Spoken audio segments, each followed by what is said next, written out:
Okay, great. So I guess we have 67 people here. There's still people joining.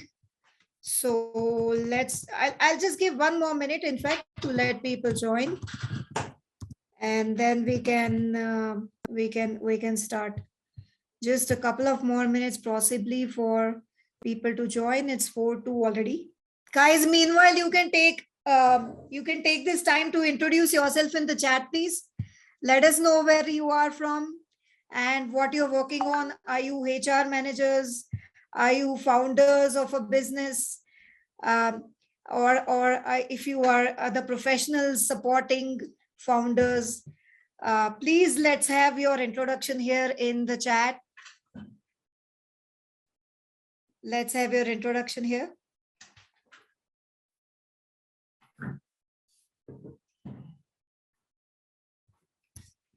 Great, someone is from the Indian Air Force. Guys, please mark your messages to everyone. Don't mark it just to the hosts and panelists. Please mark it to everyone. We have a few HR managers here as well. Some are students.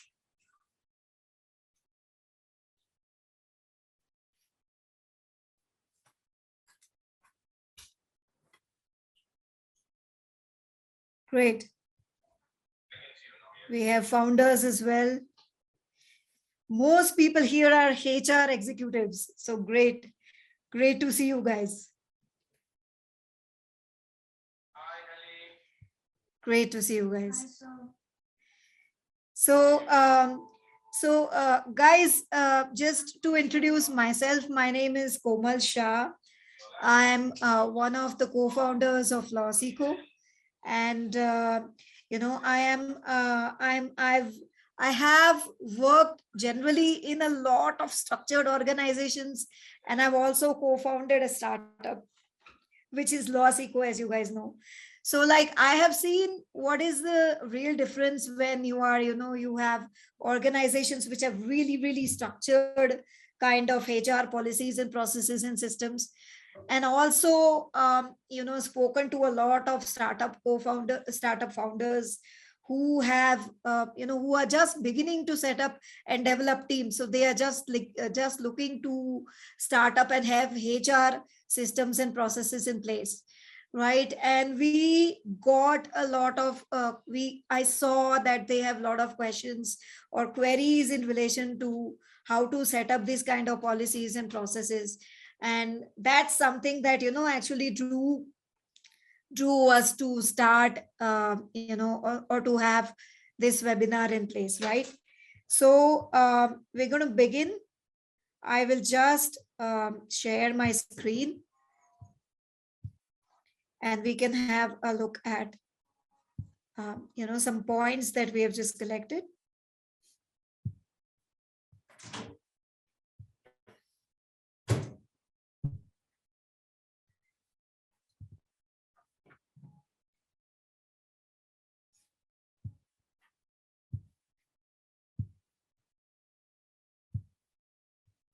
Here we go.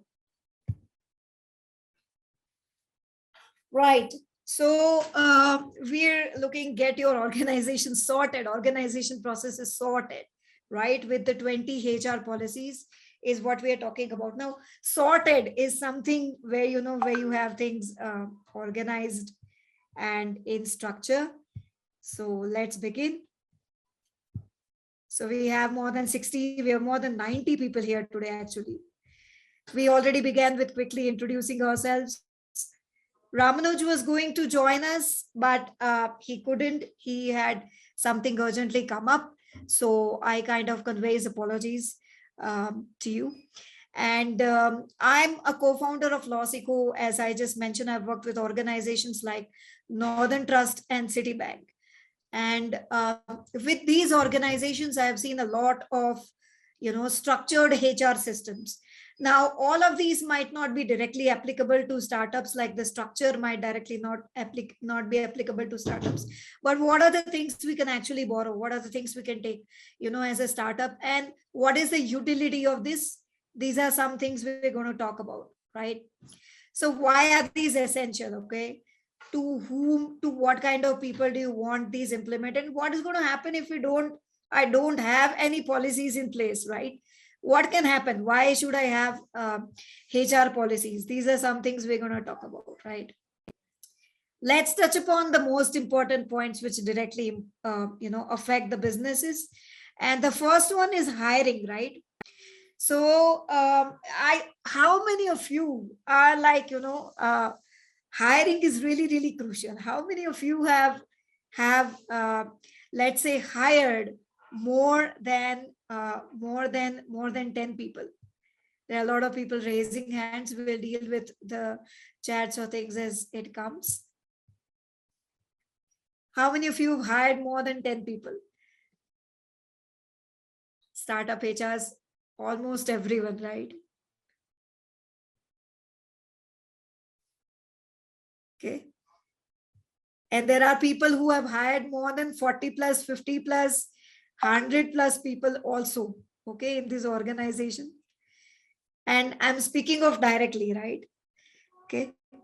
So everyone wants to draw talent towards them, and we want to hire the best people. And we also think that, we know how to find the right people, hire the right people. We know what we are looking for. And when we find them, we can just proceed to hire them. Okay. This is general feeling that we know how it clicks. We know how it works. There are people who have hired 1,000 plus people. Fantastic. Right. So, how hiring is. Okay. And most of the times there isn't something that is like a hiring process or a policy in place. Okay. Now, why am I talking about hiring policy here? Okay. We are talking about HR policies, and why do we talk of hiring policies? Okay. Many organizations which are hiring, like someone said, 1,000 plus people, have actually hiring policies in place. All right. And what is this hiring policy about? Like, you can't be hiring people who are related to people in the other department in the same department. Many companies have this policy of not to hire husband and wife in the same department. Many companies have policies of not to hire, people who are relatives of other people, okay, or have a conflict of interest with other people in that department. These are all hiring policies that need to be in place, or that should be in place. And why? What is the logic of having these kinds of things in place? Okay, let me talk of one incident that we where we actually had this kind of policy. There was an organization, and then the policy there was not to hire husband and wife in the same department.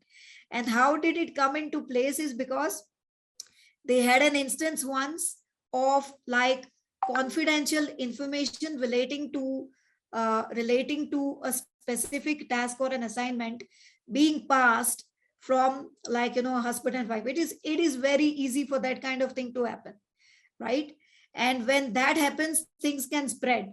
I know of a personal incident myself, right, where I was working as the corporate secretary of a company, and anything that I shared, okay, would really become very confidential information because I was in that position.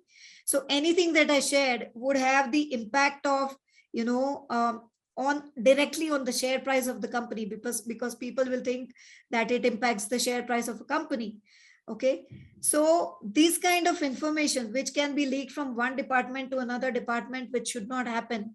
Many times there are things which is called a Chinese wall between departments, people working in certain crucial functions and people working in another functions, right? So if confidential information gets shared between these two, it can create really havoc. So the policies are that, you cannot hire people who are related to each other, or especially husband and wife, in these kind of positions or departments, right? That is what a hiring policy is about. And then, like, the process is, we get hiring wrong, It can be in early stages. If we do that, it can create a lot of problems, because these are generally going to be senior positions, right? So when you have a hiring policy or a process, you should factor in all of these things, that if someone is at a position which is above a certain level, they cannot be related to people who are in that organization, or that they cannot be dating people in that organization. There can be a dating policy in place for that as well. But relations, they cannot be directly related, right? Brother and sister, okay, parent and child, husband and wife, very, very close relations. There can be information which is shared. And if you get the wrong kind of people in these positions, it can become very difficult, because a lot of time goes in training these people, right? And getting a replacement for them. So at a basic startup level, this is what is felt, that if we know someone, and if we think that we have found the right person, we'll just have a process. So here I'm also talking together with the hiring policy. There's a process that's connected to hiring, which should be in place. And I have seen that many startup founders are not very sure of how to have that process in place as well. Generally it is felt that you have a few good CVs, you look and talk through the shortlisted candidates who meet the educational requirements, and we sense if there is a right kind of person. How many people are in this zone? I'm excluding the HR managers here, because HR managers do have that kind of sense. As a matter of fact, let's find out. Rudresh, would you put up the poll, please? Let's find out how many founders are here, how many HR managers are here. Would you put up the poll, please? So people, please, I'll give a minute. Please, let's have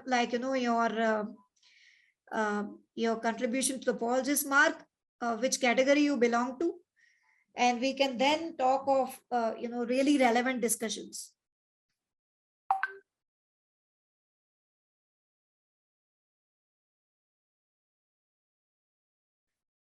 All right. I can see it increasing. About 80 people, more than 80 people have filled up. Just a little more time.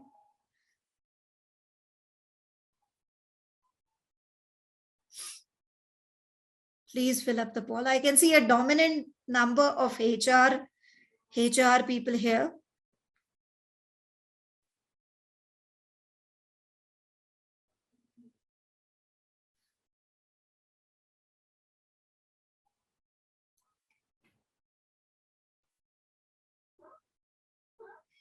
Right.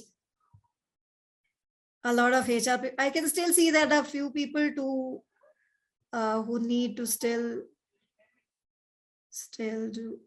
put their categories. Great. So there are a lot of dominant HR people here. So I don't need to stress really, the importance of a good hiring process to HR managers. But I'll tell you one fun fact, okay, of why HR policies, or, having appropriate policies gives you that one little bit of advantage while hiring someone. Okay. So now just think of when you actually hire people, you have an agreement or a contract that's signed with them, right? You have an employment agreement or an employment contract that's signed with them. It's very difficult to put all of, the terms or the policies in that contract, right? But that's not the only value or not the only reason why policies are relevant. What happens is that a contract kind of becomes difficult to change, okay, unless both the people, like the employee and the company, are actually agreeing to a new contract or an amended contract. It's difficult to change. So you have one constant contract of employment that's in place. Now, little down the line, situation changes. You were in 2019 and then you stepped into COVID, and things are changing. It's very difficult to have all the employment contracts changed at that point of time. But in your contract, if you had made a statement that the employee is going to be subject to the policies of the organization, as most good contracts do, You have the flexibility to change the policy of the organization to make it suitable now to a remote based working, right? So therefore, it gives you, having policies in place gives you an added amount of flexibility to change the processes or the systems in the company, to add things to the working of the company, which you cannot do in, like, in a contract, because you have to amend it with both the people together. Okay, how does that seem? Like, does that seem like does it seem to make sense? I'd like people to react in the chat here. Does that seem to make sense? Like, the relevance of policies, that you can change it and you can make it relevant to the systems as you change, as you go along. You cannot make you cannot change the contracts on a regular basis, right? Right.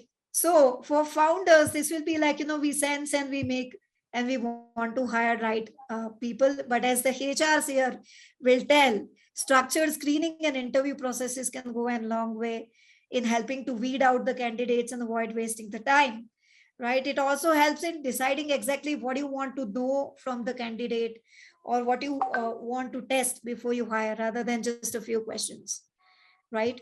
So listing and bottom lining a few questions in an interview process can go a long way. And I will tell you this one input that is very relevant is that usually founders kind of tend to depend a lot on HR to frame very specific questions. However, it is very essential that people who are in that specific departments, or who are the founders, play a very, very active role in setting out or listing, these kind of questions, or what are the things that you exactly want to test the candidate on. Because at the end of the day, that candidate needs to work for that specific department, and they need to give the results for that specific departments in place, right? So it's very essential that there is a combined working or a joint working of HR and, the hiring managers or founders, in order to list out this kind of questions or processes, especially for higher level appointments, or competency based interviews, as we call it. People heard of competency based interviews? All HRs here, so mostly, yeah. Everyone heard of competency based interviews? Yeah. So for competency based interviews, it is very, very essential that you have a support of the reporting manager or the hiring manager in place, in order to frame out the exact questions for the specific level of hiring. So these are the few questions that I had set up. I think HR are really, really aware of those questions, so I'm not going to dwell a lot on them. But let's progress to the next thing, which is very much important after hiring, and which is a performance management, or a performance related policy, performance management policy. Okay, so now many employers also have, before that I would like to deal with that. Many employers also don't know exactly the steps of procedures to hire someone. Okay, do we give them an offer letter? Do we give appointment letters? This is something that very, very early stage startups face, because they do not have, in a very early stage startup, people do not really have HR teams in place. Okay, so how do we begin? Do I just go ahead and sign an employment agreement with them? Do I just hire them and they start working? How do I go about doing hiring people? And then there are steps which are simply that you give them an offer letter asking them to accept it. You ask them to provide their ID, address, and qualification processes. In large companies, this can actually be outsourced to separate screening agencies. They will actually take and check all of the ID details. They will check the references. They'll speak to references. They'll cross-check the educational qualifications, right? So all these kind of screening will be done on an outsourced basis. I remember when I was hired with Citibank, that screening was outsourced to to an agency, and it was a very elaborate screening process. And how or why this can be essential, I mean, think of this, because I have also worked for a jewelry retail entity, right? And there used to be a huge like, emphasis on screening employees in this. Just imagine the guy is standing there as a salesman. It's a retail outlet, and there is a jewelry worth like crores of rupees with which that person is going to be exposed. Okay.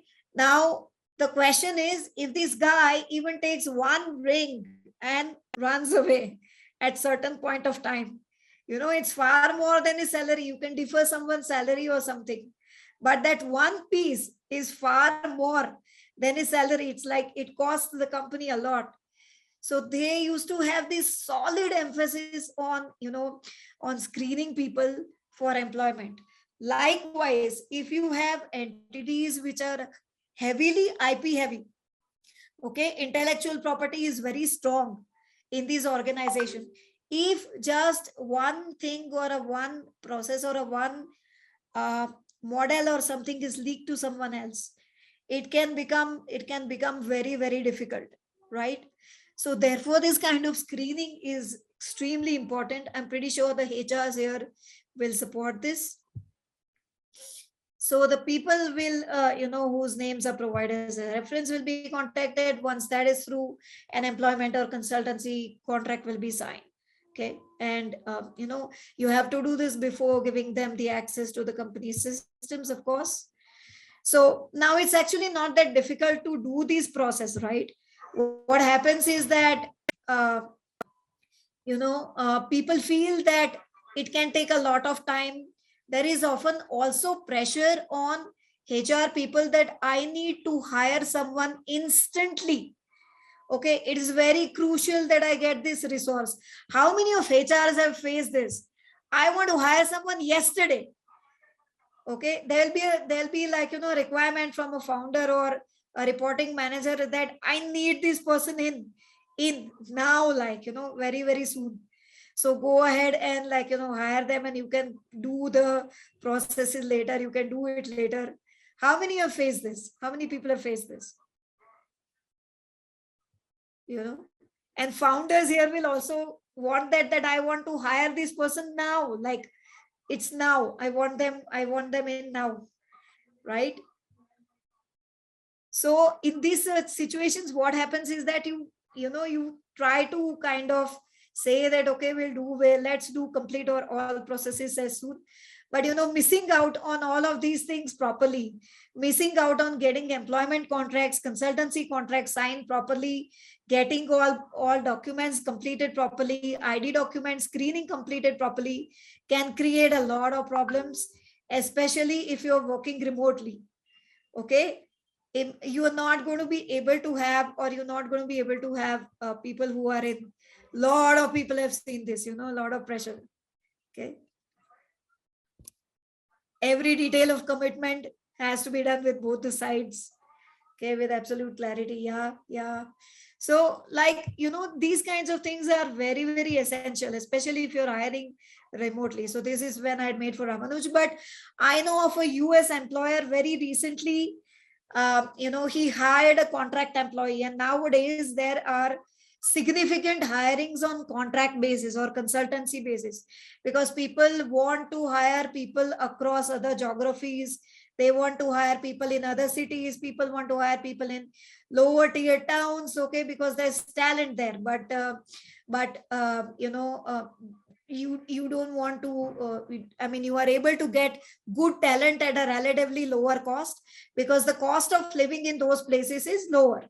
Okay, so you are able to get talent in those places very easily. So there is a lot of contract hiring or a consultancy hiring.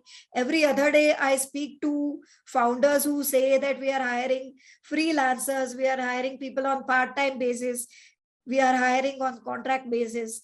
Okay, every company has this. Okay, so now there was this US employer, he hired a contract employee from India.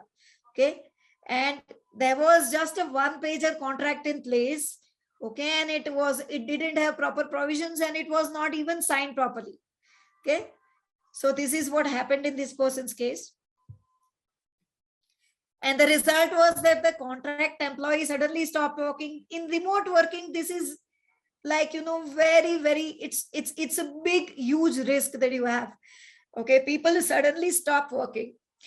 And when the company stopped paying her because there was no work forthcoming, she went out and contacted all of the company's customers and started spreading lies about the company. Okay. Now, this was a very extreme case. It's not that this is going to happen with everybody, but just imagine, unless you have the proper protections in place, okay, how difficult can this be? Now, a lot of damage had been done. She felt free enough to do this because there were no restrictive obligations in place on her. Okay, no non-disparagement policy. What is a non-disparagement policy? Even if you leave, you cannot spread, bad things or reputations about the company or anything about the company. Okay, and this is a perennial obligation. It's like a continuing obligation. It's not restrictive for a certain period of time. It's called a non-disparagement policy. So with your confidentiality, non-compete, and non-solicit, you also have something that's called a non-disparagement policy. Most people are not even really aware about this, that what is non-disparagement. You're not supposed to spread bad things about the company. Okay, so I mean, look at this. It's not competition, it's not solicit, and it's not confidentiality also. You are not giving out confidential information. Okay, but you are spreading bad things about you're saying bad things about the policy, about the company everywhere. So there is something that's called a non-disparagement policy that you have, or clause that you have added to your non-compete, non-solicit confidentiality to ensure that people like this don't spread lies. Okay. And she felt free to do this because there was nothing in place. Now, if you had a non-disparagement policy, you had something in place to stop this person from doing this, right? So now let's say everything went right for you, right for us, and everything is done. And now what happens? Like, is it all over? Okay, mostly that doesn't happen. So there's the performance related issue that creeps up, the performance dips, enthusiasm fades. Someone who had an owner's mindset, which I say is very, very relevant for a startup, then turns into someone who needs to be pushed and prodded at each stage. Okay, and we don't even know why that happens. Because there are no processes or policies in place. Now, if we had a performance management policy in place, okay, we would be able to find out, or we would be able to know, it would mandate conversations.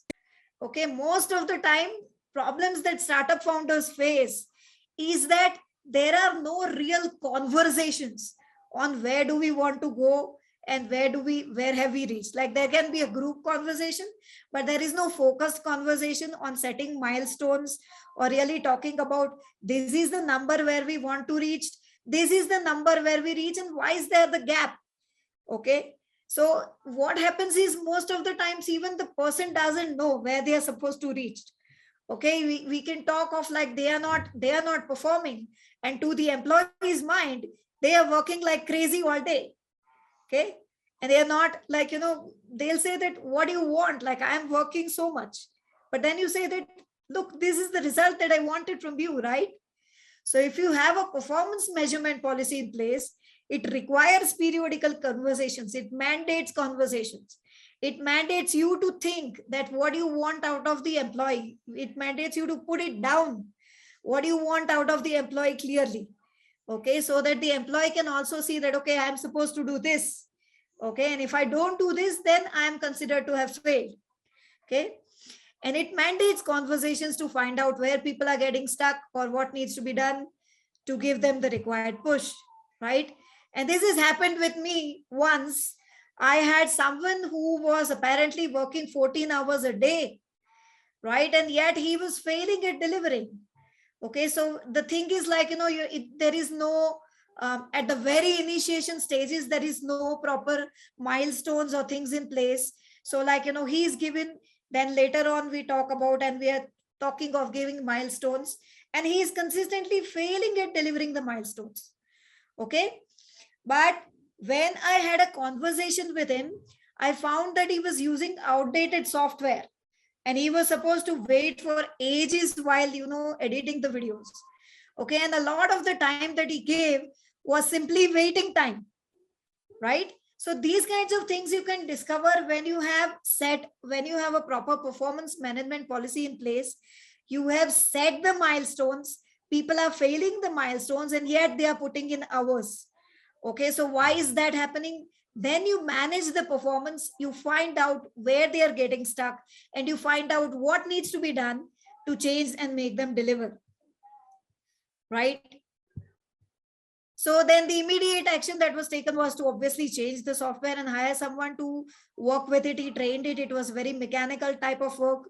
It took 6 hours of his time, and then it brought him back to like a normal work schedule. Now imagine this kind of thing is happening. The person is putting in crazy hours, and they'll go out and make a statement that I have to work crazy hours in that company. It's a very slave driven culture. All of these things they will feel, because there isn't a proper performance management or a measurement or a gap analysis kind in place with the policy, right? So it is necessary that you have a performance management policy and system installed in the company, even if you have very limited number of employees.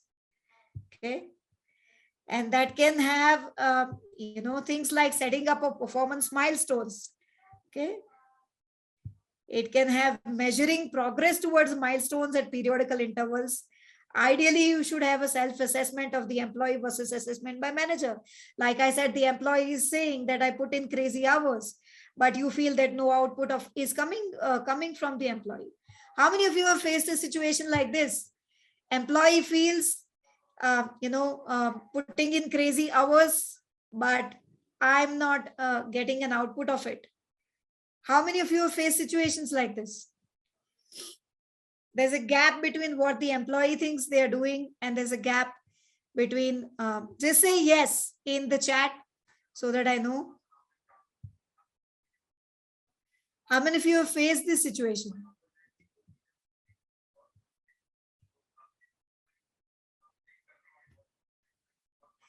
Yeah, there's a gap. There's a gap between, both the employee assesses his performance to be and what it is as assessed by the manager. So therefore you need to have this kind of a policy in place, and then it should provide for the areas of improvement, identifying those. Like I said, in this case, we actually sat down and identified that we need to take this chunk of work out, and then it will become normal or proper, and then charting a path for how that improvement can be achieved, and a mechanism to support performance.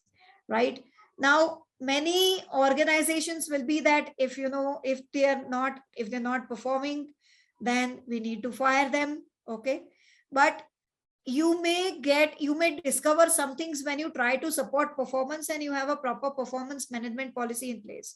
Okay, another example, like it will be, we had one team member who we hired to create content.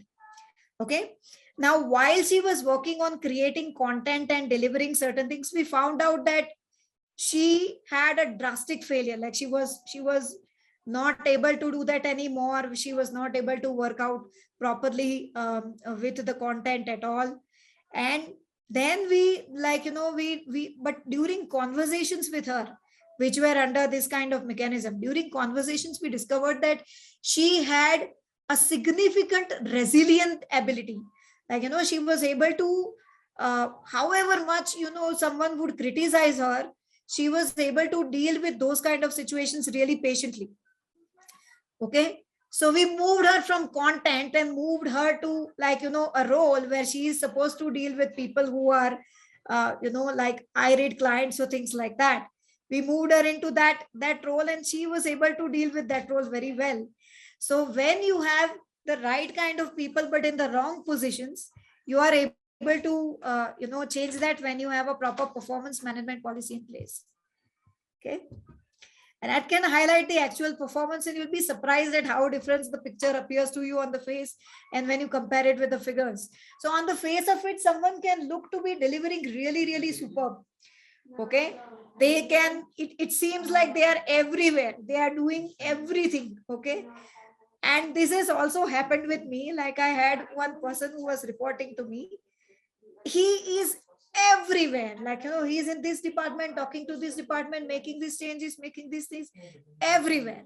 But when it came to the crucial function or the main element that he was supposed to deliver, there weren't as many figures or numbers to support that, right? So when you actually check what are the numbers, and when you actually see what you feel on the face of it, it can be very, very different. And these are the things what, like, a performance management policy can help you to achieve. People have questions? Yeah, inefficient KPIs, but then you realize that it is inefficient, or you realize that there is a gap when you do or have this thing in place. Okay, so there is constant improvisation required in the startup world, like for in these areas. So always you have to, like, be on the top of it. Okay, so now, like, if you have the hiring and performance management figured out, then are you done? Right?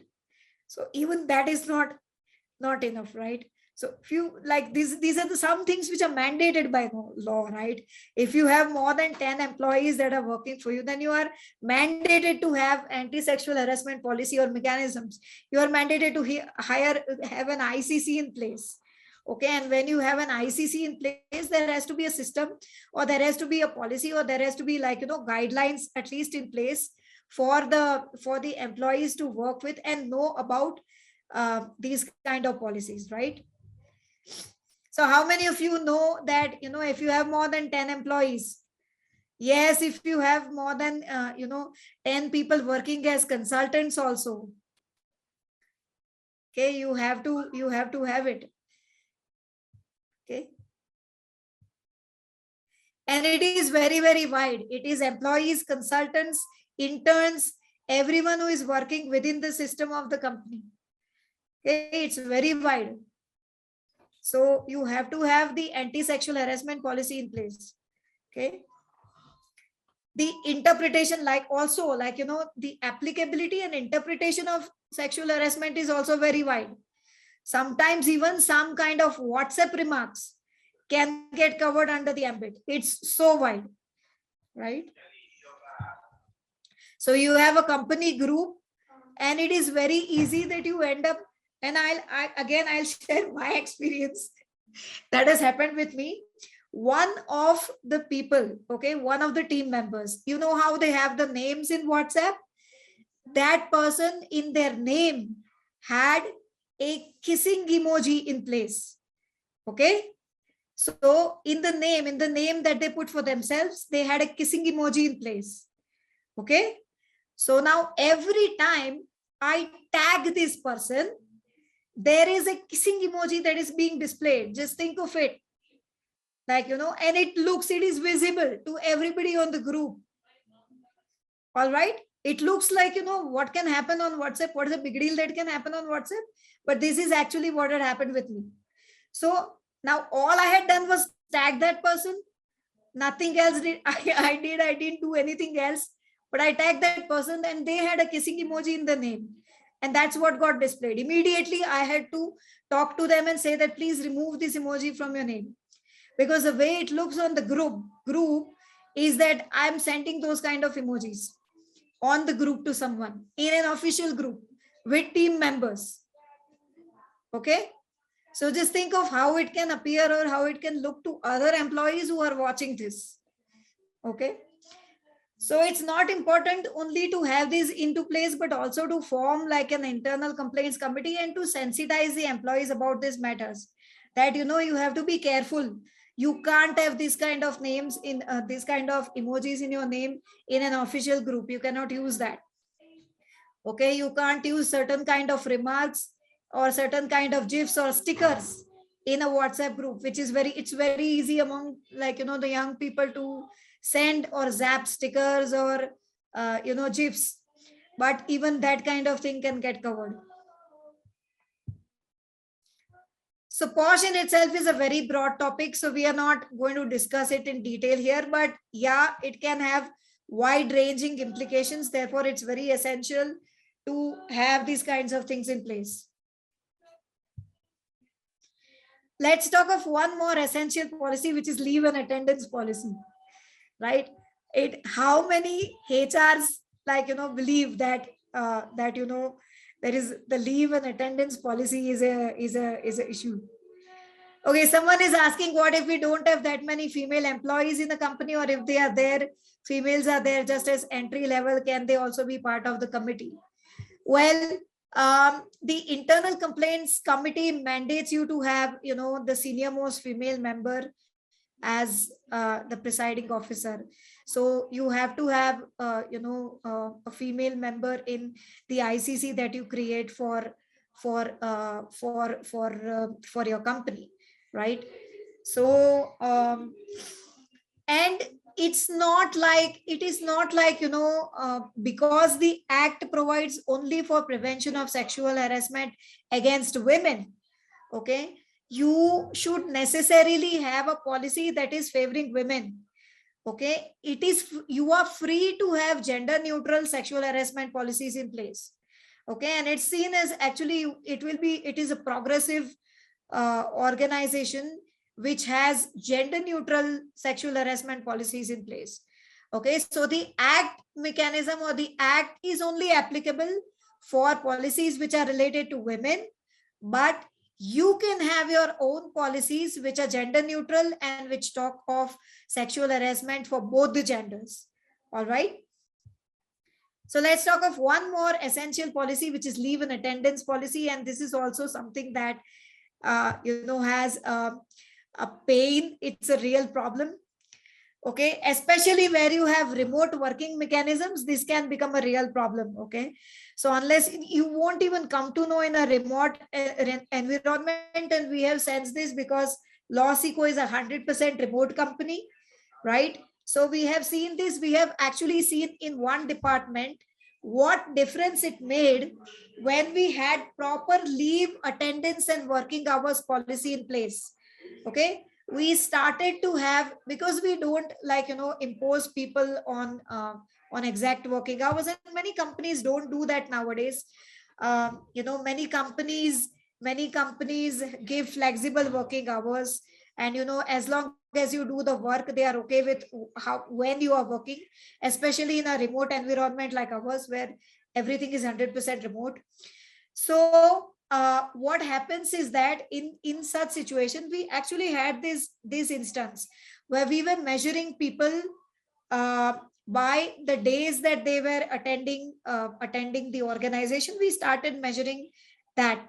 Okay, so they will be like present on a particular day, and then at the end of the day they'll clock leaving or things like that. Okay, but then we realized that what was happening was that the output that was coming from them was drastically low. And we changed the working from days to hours. And we said that, your hours are now going to be tracked by a proper software. So these kinds of policies or tracking, remote working policies, time tracking policies, attendance related policies or availability related policies are so essential. So we brought that into place. And we saw that earlier they were delivering something which was 8 units. And I'm not going to disclose that, but 8 units. And it increased to something like 20 units. Okay, more than double is what happened when we changed this, right? So where the way you are tracking the work in an organization, where you are tracking attendance, where you are tracking leaves in an organization, this is very, very relevant to output and productivity, especially in a remote working scenario, because it can change the way people work, right? They can just clock in as present, but instead if they have to clock in hours, it becomes a little bit strict. It's very difficult for them to be taking time off or chilling while actually saying that they are going to be working. Okay, so leaves are very essential. Good leave policy can have how many leaves are permitted, holidays, types of leaves, are the leaves paid or unpaid? And like in there, some companies also have separate maternity leave and maternity benefit policies. If these are not there, then also there can be a lot of problems. Many organizations tend to be really young, and I have seen at least 3 organizations like this, really young people joining, and then those same people getting married, those same people having kids. And there were precedents. There had to be precedents, because the first time it in these small companies, it was the first time that it happened that someone actually got pregnant, because they hired so young, like people in their 20s. That's where they hired, because that's how the nature of the business was. But then, like you had the first instance, so you had to have a maternity policy in place, and all of them struggled at the time of the first instance that happened, because you didn't know how to frame that policy, you didn't know how to work with that policy. And you can't do anything also, because there is this taboo that you cannot really, you cannot really deal very strictly with a pregnant female employee, so you can't. But those are the things that you need to provide for, like they realize that there is nothing in place, so it is okay for the performance to dip, it is okay for them, because you can't be kicked out at the time when you're pregnant. So it cannot be like that. You have to have proper policies, and you have to have proper things in place, okay, at that time also, so that it's dealt with properly, right?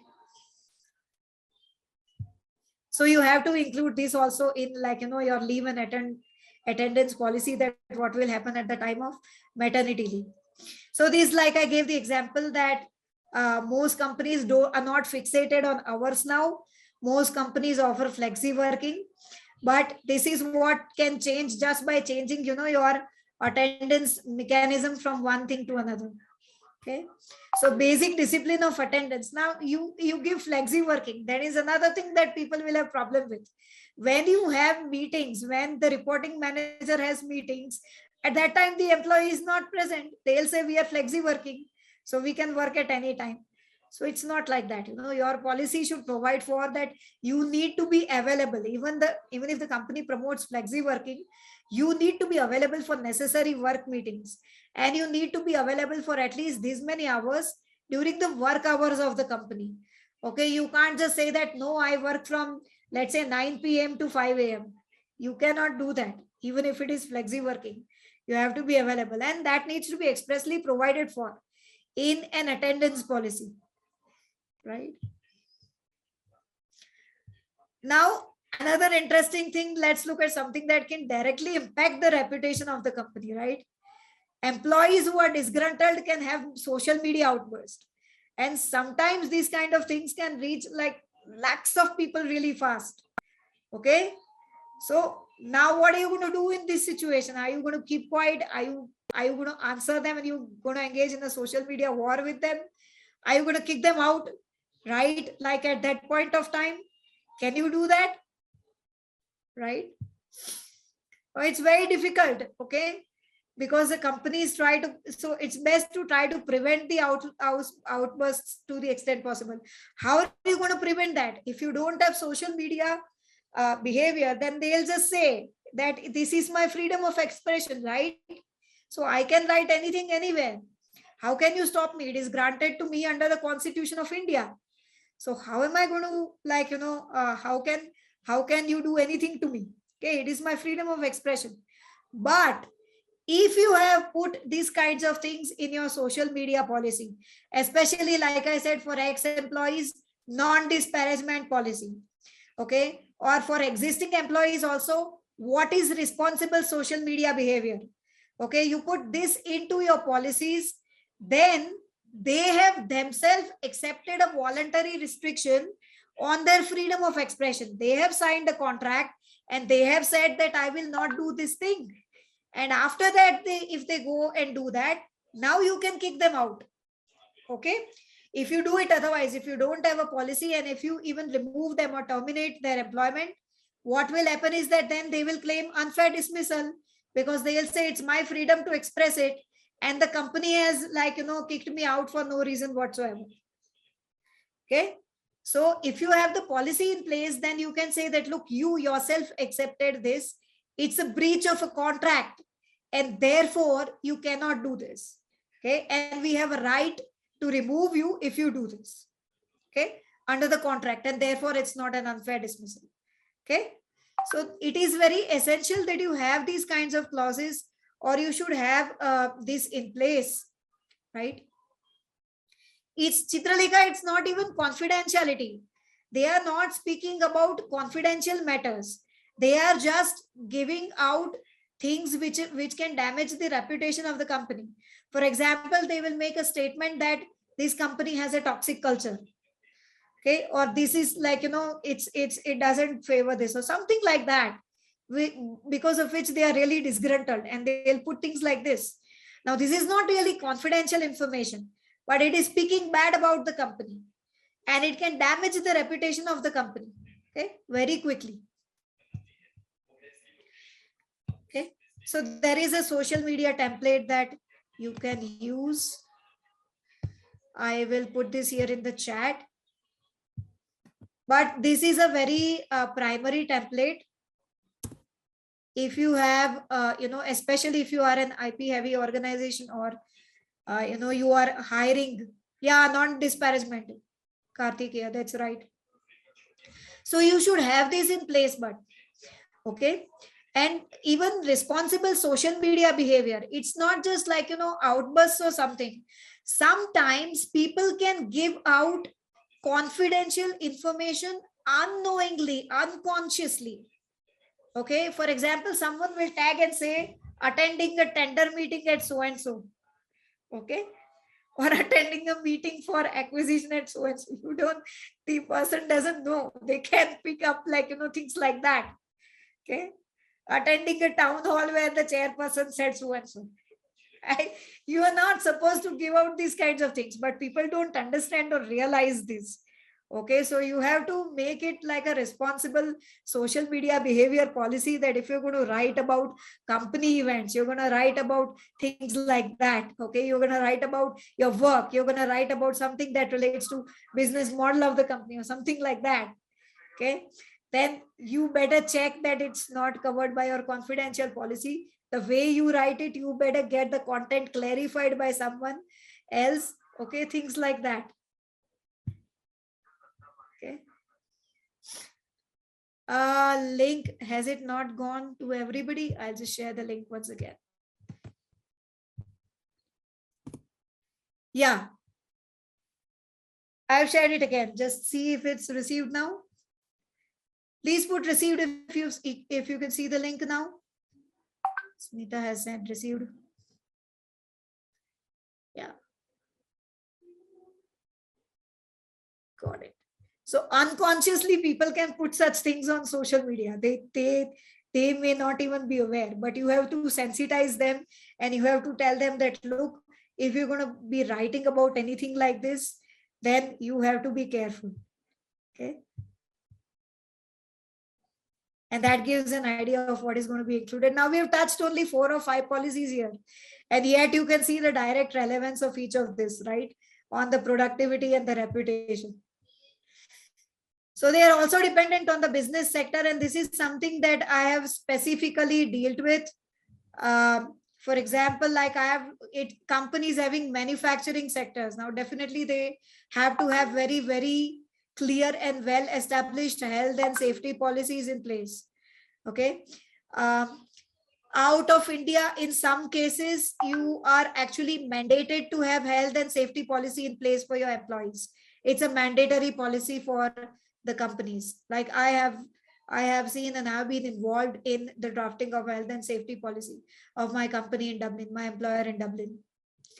More so because, like, I was one of the first people in the legal department. So this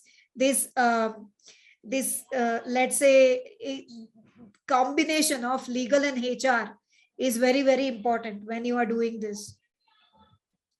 Companies which are in a regulated business, this is another sphere where, like, you are in financial intermediation, finance, non-banking activities, investment advisory activities. You are regulated. So you need to have very specific policies in place with regards to whistleblowing, reporting suspicious transactions, block leaves, if for an investment company not investing in the clients of the company. These kinds of things are like, are very specific to a regulated sector. And these are all HR policies nevertheless. Okay, these are all personnel related policies. But yes, there is a combination of law and HR in these situations, because you need to be aware of what kind of policies should be in place in these with respect to these requirements. Companies which are functioning in a hybrid mode, half of the staff is remote, half of the staff is offline. Okay, recording time, you have to ensure that your policies are suitable for both offline and online workers, right? Companies with high confidentiality requirements for clients. Okay, now the company is a processing company, but a lot of data is coming from clients or other people. So now in this situation, you also have to be very, very careful about how that data is handled. So you have to have policies which are related to data protection, and which are not typically HR, but well, yeah, how people handle the data. Okay, and how is it going to be passed from one person to another? How much careful you need to be. When is the data destroyed? When is the data stored, or when are backups taken? All of this, okay, have to be taken care of.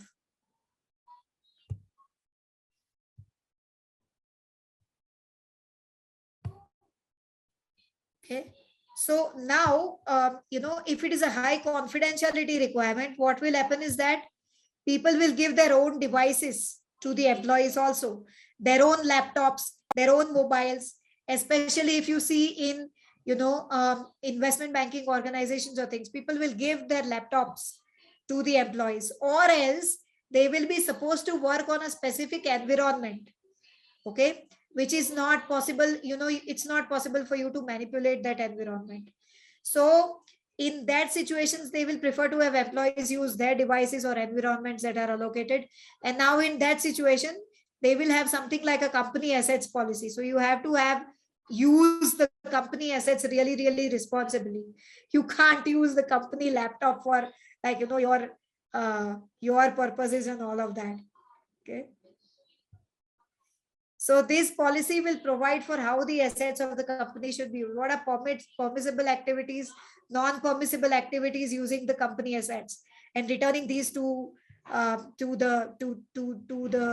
company. I'll give you one very simple example. Someone will download a pirated software on a company computer, okay, or a company system, and then there can be your software or laptop can be confiscated when people find that there are pirated softwares used on that laptop. Okay, so you don't want that to happen to your asset or your computers. So you have to provide for permissible or non-permissible activities using the company assets, right? Beyond these, there are many other policies if these are absent, they can create a lot of leeway for employees or consultants to interpret systems in their favor. Okay, you don't have proper policies in place, it can be completely interpreted in their own favor. And few of them are whistleblowing policy, okay, especially important for finance related businesses. Diversity and discrimination policy. This is something that large organizations are very, very, very, very conscious of. They are talking about inclusion and diversity, and having more people, more different kinds of people working with them in the organization. Obviously, discrimination should not be there in any kind of organization, doesn't matter what size it is. Grievance redressal mechanism should be there in place if there are any grievances, so that you come to know that what are the problems that the employees face well before it happens, right? Electronic data disposal policy, dating policy. Again, you have, like I said, there are two people who are in different departments of a company. There is supposed to be a Chinese wall. They are involved with each other. There is information sharing definitely happening, which you may or may not want to happen. So, like, the requirement is that if this is what is happening, you disclose it to, like, your reporting managers that we are involved or we are in a relationship with someone in the other department. Okay. And drafting these policies can become a very customized service because it depends on the kind of employees you have. Okay, you may not need all kinds of policies.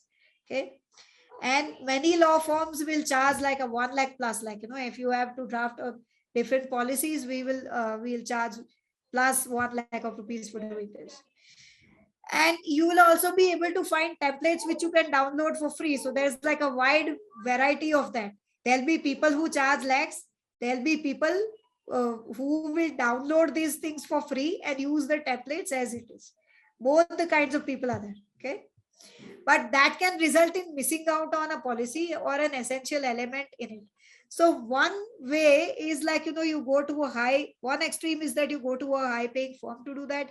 Another extreme is that you simply download it from the internet and work on it. But you need not to go to both of the extremes. It can result in missing out. So it's advisable to have someone competent to draft those kind of policies. Okay. But you should not have to pay a lot of money to do this, right? So if you need, we can help. Okay. We have an agency on Upwork.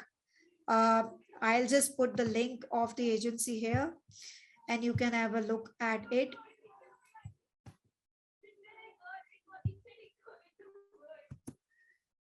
Someone is asking generic templates. I think you should not go for generic templates totally, okay, because it can result in missing out some essential elements. Okay, like that person who did a one-pager contract, who downloaded it probably from the internet and missed out. Just recently, I was talking to a client. He was hiring a COO. He downloaded a policy for the COO, and there was one very important thing that he missed out in it, and that was that the person who is there has to confirm. The requirement is that the person who is there has to confirm that they are not using any third person's intellectual property in doing their work. Very, very essential for a high level involvement. Just imagine, it is like, they in their previous work, they have worked on something. There is an intellectual property there. They want to use that to build the product for your company or develop something for your company, especially in tech areas, right? They want to use that to develop the product for your company. And now, because you have not taken any permission or licensing from the previous company, that previous company will come and sue not only the employee, but also you, because it's your product that you put out in the market. Okay. So these kinds of things can very easily be missed out when you are downloading templates from the internet. This is just last week that this has happened. Okay. So you think that you miss out these kinds of things, okay, which are very essential for the person to confirm that you have to have this confirmation into the typically for US especially, they have this intellectual property and inventions assignment agreement, okay, in place. But there are also policies in place for dealing with IP, and if you are not confirming this, then the company is being put to a risk. Okay. So, like, we encourage students. We have a lot of students. We encourage students to serve the startups under my supervision. This is the department of function that I'm heading. I mentioned that I led the content team, scaled it, and now I'm actually scaling this function. So, what we are doing is, on one side we have this huge talent pool, and on another side we have startups who need legal related or HR related work to be done. And like I said, there is an intervention of HR and legal in many policies here. Okay, there has to be things which are to be taken care of from a legal perspective. Like I talked about the freedom of expression, like I talked about the flexibility to change contracts, like I talked about the intellectual property suits which a third party can file against you. These kinds of things, there is always a combination of HR and legal which is required to be put into place. So what we do is we take the talent pool here, we take the startups here, and we kind of bring a combination of them, so that the talented students get work, the startups get services at really affordable rates, and yet it is not like so primarily at such a primary level, because I will review like these policies. I have seen structured policies of many organizations. I have been involved in drafting certain policies specifically which were intertwined with HR and compliance. So this will ensure that the work that the startups get is up to a certain level, and yet like it is available at a very affordable cost, right? This is exactly what I do for my department. So you can reserve a slot for consultation by paying rupees 1000. I will share the link here, and this is just a preliminary payment that you make. Just wait for 1 sec. I'm coming to what we can do. Okay. So if you do this, it's not just that we are working with.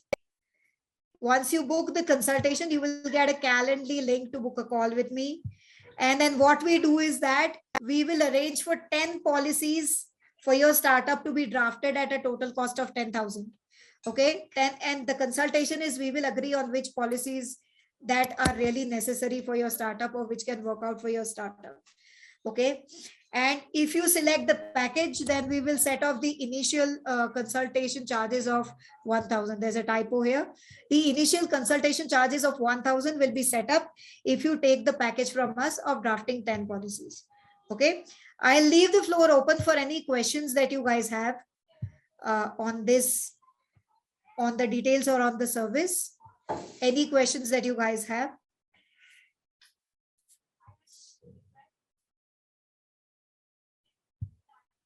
You can also put your questions in the chat.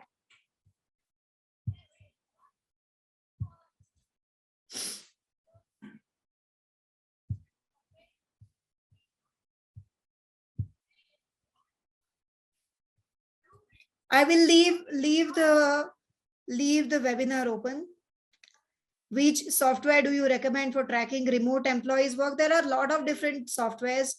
There is time difference. You can use a combination of Time Doctor. There is also a combination of Basecamp and Clockify, which people use because it enables people to record tasks like timesheets. Lot of different softwares are there in place for you to use. But then the thing is, like, again, you have to put in place what is going to be done, because many of these software provide for screen grabs, and that is not something that your employees can be very favorable with.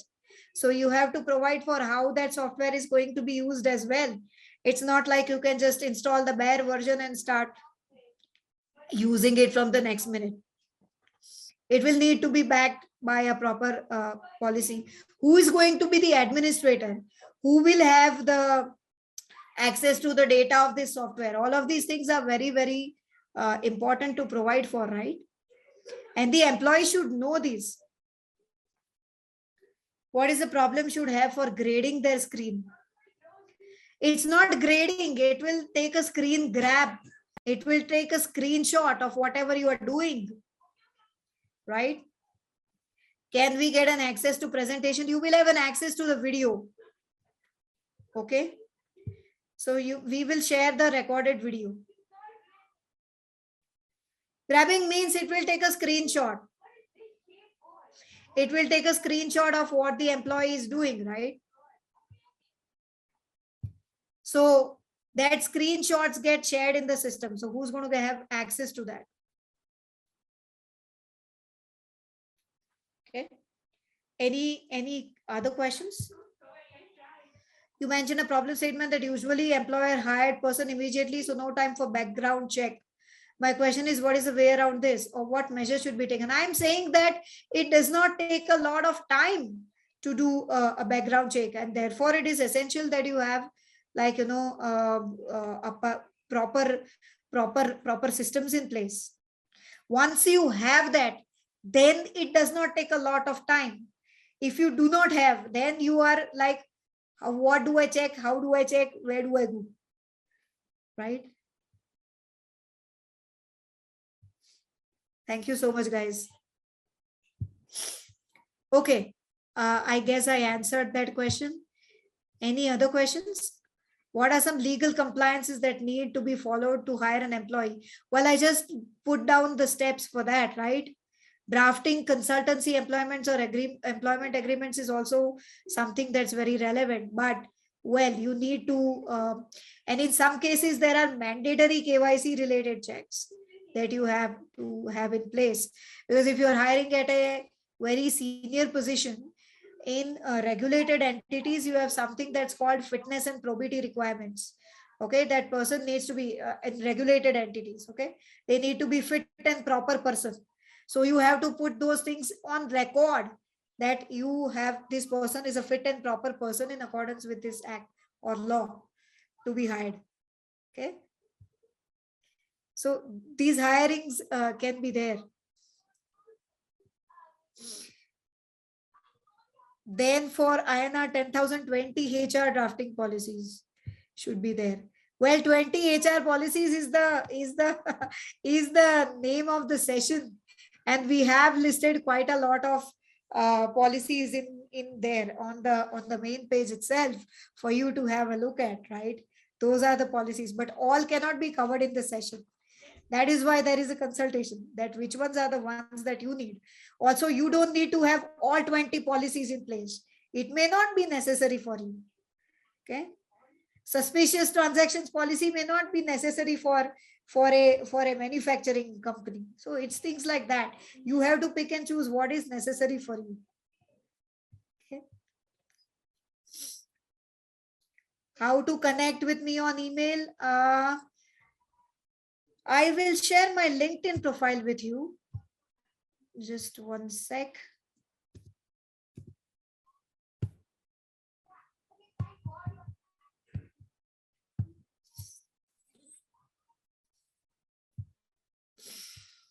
I can share my LinkedIn profile.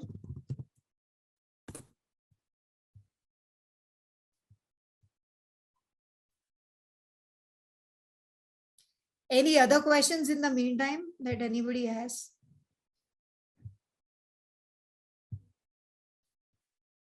For very early stage startups hiring their first employee, what are necessary policies? Still, you need to have like, your leave and attendance or work related policies in place, isn't it? At least, how are you going to measure their work? The first employee itself, but they need to still perform at the end of the day, right? You have to set up performance milestones for them.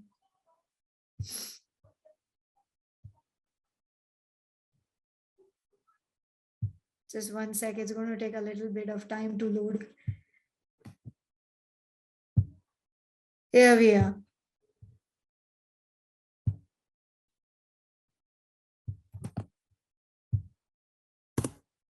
Okay. Yeah, so I think I've answered this live as well. Any other questions that anyone has? Or we can end we're already at 5:16, we'll end the webinar.